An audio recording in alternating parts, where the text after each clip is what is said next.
მომეცი მე სრული ხელმწიფება ყოველთა ხორციელთა. რათა ყოველი რომელი მოეც მას მის ცხოვრებას აუკუნო. ანუ მამას ეუბნება რომ შენ ეს ყოველი ადამიანი მე მომეცი.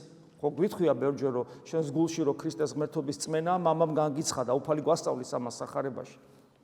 და მამამ განგიცხადა რომ ქრისტე არის ღმერთის სამყაროს შემოქმედი, ძე ღვთისაა, სამყაროს შემოქმედია.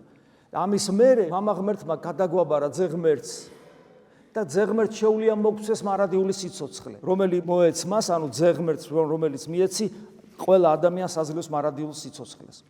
და აქვე განმარტავს მარადილ სიცოცხლეს, ანუ 60-ს გვაძლევს, სასופველს გვაძლევს.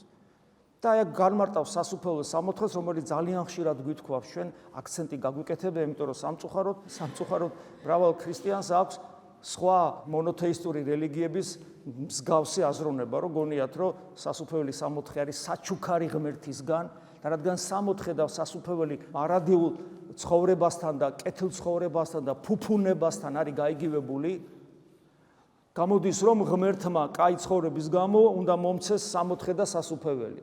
ანუ ღმერთი სხვა არის და 60 და სასופველი სხვა არის. და რადგან ჩემი მთელი ისწრაფება თუ მორწმუნება არის სასופველისაკენ, რომ იქ მარადილად კარგად ვიყო, გამოდის რომ ღმერთი გამოსულა საშუალება მიზნის მისაღწევად.